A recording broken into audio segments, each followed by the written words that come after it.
Glimpse ఎలా అనిపించినాయి అన్న? Glimpse నిన్నే చూసిన. కోస్టల్ ఏరియాలో ఒక బోట్ పైన స్టాండ్ అయి ఉన్నారు. షార్ట్ షర్ట్తో చూస్తే మైండ్ బ్లాక్ అవుతుంది. ఎందుకంటే ఎన్టీఆర్ మూవీస్ అన్నీ చూసుకుంటే అరవింద సమేతలో అతను అద్భుతమైన బాడీ, అద్భుతమైన లుక్ కనిపించింది. అదేవిధంగా మన RRRలో కూడా ఆ సాంగ్లో ఆ ఎక్స్ప్రెషన్, ఆ బాడీ, ఆ ఫారెస్ట్లో పరిగెట్టడం, ఆ స్టైలు అసలు మైండ్ బ్లాక్ చేసింది. దాన్ని క్రాస్ చేయాలంటే ఏమాత్రం గ్లిప్స్ కనిపించాలా. సాలిడ్గా ఉన్నాడన్న ఎన్టీఆర్. డెఫినెట్గా కొడతాడన్న. కొరటాల షో దీని ముందు ఫెయిల్యూర్ ఒకటి ఉంది కదన్న, భారీ ఎత్తున ఒక మెగాస్టార్ చిరంజీవి లాంటితో చాలా ఇదైంది. సో ఇది ఎలా ఉండబోతుంది అంటారు? బాగుంటుంది అంటావా? ఎస్ అన్న, ప్రతి డైరెక్టర్కి, ప్రతి యాక్టర్కి ఫెయిల్యూర్ అనేది కామన్. ఎందుకంటే కొరటాల శివ ఇప్పుడు అతను కాదు, ఆయన రైటర్ కమ్ డైరెక్టర్. ఆయన వెల్ హార్డ్ వర్కర్ కూడా. మనకు అందరికీ తెలిసింది, అతని మీద ఎటువంటి నెగిటివిటీ లేదు. ఆచార్య మూవీ ఫెయిల్ అయిన తర్వాత కొంతమంది ఆయన్ని ట్రోల్ చేశారు, మెగాస్టార్తో ఇలాంటి సినిమా తీసి ఫెయిల్యూర్ ఇస్తావని. అది కామన్, ప్రతి వ్యక్తికి కూడా ఎక్స్పెక్టేషన్స్ ఉంటాయి. ఆ ఎక్స్పెక్టేషన్స్ రీచ్ అవ్వాలంటే మనం అనేది మన చేతిలో ఉండదు. ఓన్లీ మనం వర్క్ మాత్రమే చేయగలం. రిజల్ట్ అనేది మన చేతిలో ఉండదు. కానీ డెఫినెట్గా కొరటాల శివ మన ఎన్టీఆర్ గారిని తీసుకుంటే లాస్ట్ టైం జనతా గ్యారేజ్ తీశారు. ఆ సినిమా బ్లాక్ బస్టర్. ఆ సాంగ్స్ ఏంటి, ఆ ఫైట్స్ ఏంటి, ఆ యొక్క వే ఆఫ్ నరేషన్ ఏంటి, అంత అల్టిమేట్గా ఉంది. అదే కాంబినేషన్ మళ్ళీ ఇప్పుడు తీస్తున్నారు దేవరా అనే సినిమాను. ఇది ఎన్టీఆర్ క్రియేషన్స్, కళ్యాణ్ రామ్ నిర్మిస్తున్నారు. సో కళ్యాణ్ రామ్ గారు ఆల్రెడీ చెప్పారు, ఈ సినిమా మీరు ఎంత ఎక్స్పెక్ట్ చేసుకుంటే అంత ఎక్స్పెక్టేషన్స్ రీచ్ అవ్వబోతుందని. చూద్దాం, let we see how will be there. Sridevi కూతురు హీరోయిన్ గా జత కడుతుంది. సో ఎలా ఉండబోతుంది, పేరు ఎలా ఉండదు? యాస్, డెఫినెట్గా అన్న. శ్రీదేవి అంటేనే మనకి చాలామంది ఫ్యాన్స్ ఉన్నారు. ఆమె సీనియర్ ఎన్టీఆర్ టైంను యాక్ట్ చేశారు. Unfortunately she was expire. ఆమె కూతురు Janhvi Kapoor and Boney Kapoor daughter. So ఆమె గ్రేట్ బాలీవుడ్లో she has been proved what she is. So now ఇప్పుడు టాలీవుడ్లో ఫస్ట్ టైం ఎన్టీఆర్ గారు అనే సూపర్ స్టార్తో చేయబోతుంది. అంటే వీళ్ళ కాంబినేషన్ వింటూనే గూస్ బంప్స్ వస్తాయి. సో డెఫినెట్గా వీళ్ళిద్దరు కాంబినేషన్ బ్లాక్ బస్టర్ అవుతుంది. డెఫినెట్గా వీళ్ళిద్దరు యాక్టింగ్ కూడా బాగుంటుంది, వీళ్ళ యొక్క కెమిస్ట్రీ కూడా బాగుంటుందని నేను ఫీల్ అవుతున్నా. ఎస్ ఎస్ అన్న, ఇది రాజుల కాలం కాదు, ఇది సముద్ర తీర ప్రాంతంలో జరగబోయే జాలర్ల యొక్క ప్రజలు అండ్ అక్కడ ఉన్న ల్యాండ్స్, వాటికి అక్కడ ఉన్న వాతావరణాన్ని బేస్ చేసుకుని ఈ సినిమా తీయబోతున్నామని చెప్పారు. సో దీనివల్ల ఏమైందంటే ఇది మనం ఇంతవరకు ఇలాంటి ఓరియంటెడ్ సినిమా చూడలేదు. ఇప్పుడు మనం సముద్ర తీర ప్రాంతంలో సాంగ్స్ కానీ చిన్న చిన్న ఫైట్లు మాత్రమే చూసాం. ఉప్పిన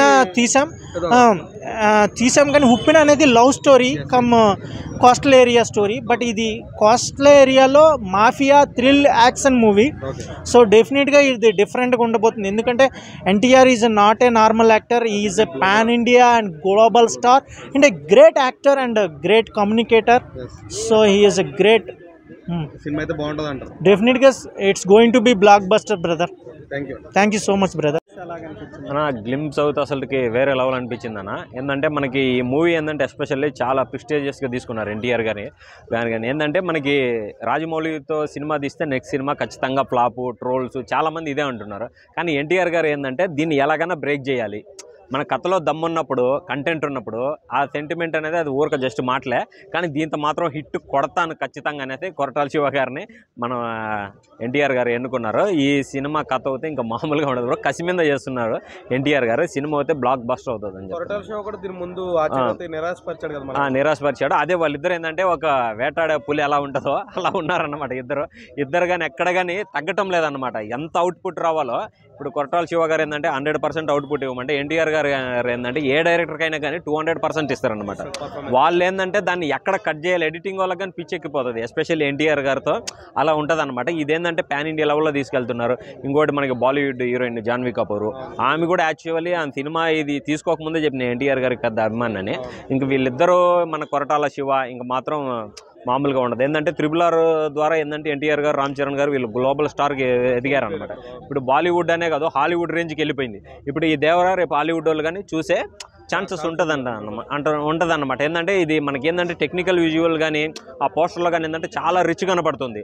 అంటే దగ్గర ఒక ఏంటంటే పెద్ద మూవీ లాగే అనిపిస్తుంది అనమాట. హాలీవుడ్ వాళ్ళు చూసినా కానీ ఏంటంటే ఇది ఒక RRR టైప్లో ఉండొచ్చు అని అనిపిస్తుంది అనమాట. ఎన్టీఆర్ గారికి అయితే ఇది మాత్రం వేరే లెవెల్ అని సినిమా చెప్పొచ్చు. సముద్రం దగ్గరే అని చెప్పొచ్చు బ్రో. మనకు వదిలిన పోస్టర్లు కానీ అన్ని సముద్రం దగ్గరే ఉంటుంది అనమాట. సముద్రం దగ్గర ఒకవేళ ఏమో తిమింగలం లాగా ఎన్టీఆర్ గారు క్లైమాక్స్లో అయిపోతారేమో చెప్పలేమన్నా. Part 1 Part 2 ఉంది. April 5న మాత్రం థియేటర్లో బద్దలైపోతాయి. ఎన్టీఆర్ ఫ్యాన్స్ అయితే అసలుకి ఆగటం లేదు. మొన్న పోస్టర్ వదిలినప్పటి నుంచి ఆ గ్లిమ్స్కి అసలుకి ఆగటం లేదనమాట. ఎప్పుడెప్పుడు థియేటర్లో బొమ్మ పడుతుందా చూద్దామనేసి. అందులో ఇంకోటి సెంటిమెంట్, వాళ్ళ అన్నయ్య ప్రొడ్యూసరు కళ్యాణ్ రామ్ గారు. అది కానీ ఏంటంటే మా తమ్ముడు సినిమా బాగా రావాలని అన్నకి మంచి డబ్బులు రావాలని ఎన్టీఆర్ గారు, కొరటాల శివ గారు కానీ ఏంటంటే ఈ బ్యానర్కి ఒక మంచి పేరు తీసుకురావాలి. ఇప్పుడు ఏంటంటే ఈ సినిమా ముగ్గురు కష్టపడుతున్నారు. కళ్యాణ్ రామ్ గారు ప్రొడ్యూస్ విషయంలో మూవీలు ఎక్కడ తగ్గటం లేదనమాట. ఎంత బడ్జెట్ అయినా కానీ పెడుతున్నారు. ఏంటంటే ఎంత బడ్జెట్ పెడితే మనం అంత అవుట్పుట్ అనేది తీసుకోవచ్చు. ఇప్పుడు మనకి ఓరక గ్లిమ్స్లోనే అసలుకి వేరే లెవెల్లో కనపడుతుంది. రేపు అది థియేటర్లో ఎక్స్పీరియన్స్ చేసినప్పుడు మాత్రం మనకి అసలుకి పీక్స్ అనే చెప్పొచ్చు. మనకి కంటెంట్ 100% అవుతే ఎన్టీఆర్ గారు దాన్ని 300%కి తీసుకెళ్తారు. అది ఓన్లీ 1 and 1 మన ఎన్టీఆర్ గారికి ఆ అదృష్టం అనే చెప్పొచ్చు అనమాట. ఆయన యాక్టింగ్ కానీ ఏదైనా కానీ చేయమంటే దానికి ఇంకా డబల్ చేసి పెడతాడు అనమాట. ఇంకా నెక్స్ట్ వాళ్ళు ఏది చేయాలని కానీ అడగలేకుండా చేసి పెడతారు ఎన్టీఆర్ గారు. అది సినిమా అయితే చాలా ఎక్స్పెక్టేషన్స్ ఉన్నాయి. ఖచ్చితంగా ఈ సినిమా ఏంటంటే మనకి RRR తర్వాత మొన్న సలారు ఇది కూడా మంచి సినిమానే అనమాట. ఆ రేంజ్లో ఈ సినిమా కానీ వెళ్తుంది అనమాట. Thank you.